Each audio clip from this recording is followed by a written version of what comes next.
आज हम बनाएंगे चना दाल फ्राई ढाबा स्टाइल में और ये बहुत अच्छी बनती है। बिस्मिल्लाहिर्रहमानिर्रहीम, अस्सलाम वालेकुम। चना दाल फ्राई के लिए हमने लिए दाल 200 ग्राम। इसे मैंने सिंपल बॉईल कर लिया है। इसमें नमक हल्दी कुछ भी नहीं डाला है। इसका जो पानी है वो हमने ज़ाया नहीं किया है, वो हम आगे इस्तेमाल करेंगे। चलिए बनाना शुरू करते हैं। 3 से 4 टेबल स्पून ऑयल डाला है हमने। अब इसमें हम एक मीडियम प्याज चॉप करके हम डाल देंगे।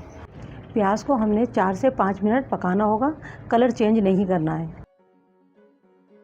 4 से 5 मिनट हो चुके हैं और हमारी प्याज अच्छे से फ्राई हो गई है। हमें इतनी ही फ्राई करनी थी। अब इसमें हम शामिल करेंगे अदरक लहसुन का पेस्ट 1 टीस्पून। 2 मिनट हम भून लेंगे ताकि इनका कच्चापन जो है वो निकल जाए अदरक लहसुन का। ये हमने भून लिया है। 2 मीडियम टमाटरों का पेस्ट हमने इसमें डाल दिया है और ये 4 टेबल स्पून के बराबर था। इन्हें हमें इतना पकाना होगा कि टमाटर का कच्चापन दूर हो जाए। टमाटरों का कच्चापन दूर हो चुका है। अब इसमें हम शामिल करेंगे 1 टेबल स्पून दही और दही को भी हम 1 से 2 मिनट पका लेंगे ताकि दही का भी जो कच्चापन है वो दूर हो जाए। दही हमने अच्छे से 1-2 मिनट भून लिया है। दही का कच्चापन दूर हो गया है। अब इसमें हम डालेंगे आधा टेबल स्पून साबित धनिया कुटा हुआ, 1 टीस्पून सफ़ेद ज़ीरा कुटा हुआ, कुटी हुई लाल मिर्च ½ टीस्पून, हल्दी लेनी है 1/4 टीस्पून, यानी 1 चम्मच का चौथाई हमें हल्दी लेना होगा। लाल मिर्च पाउडर ½ टीस्पून, गरम मसाला पिसा हुआ 1/4 टीस्पून। नमक आप अपने टेस्ट के मुताबिक डालिएगा। मैं यहाँ पर 1 टीस्पून डाल रही हूँ और इन्हें अच्छे से 1-2 मिनट भून लेना होगा।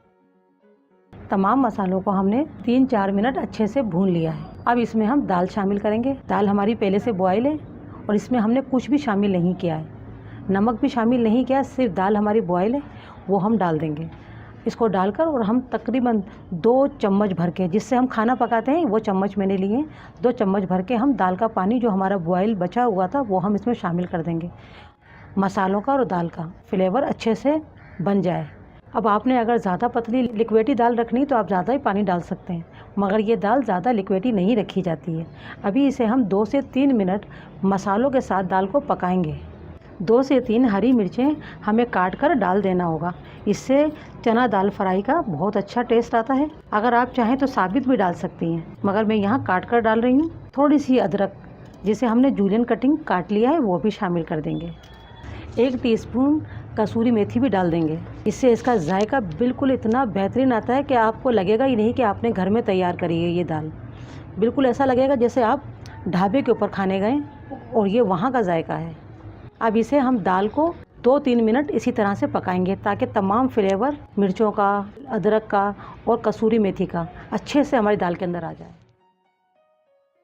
तमाम ऑयल देखें सेपरेट हो चुका है ऊपर। चना दाल फ्राई बनकर तैयार है ढाबा स्टाइल।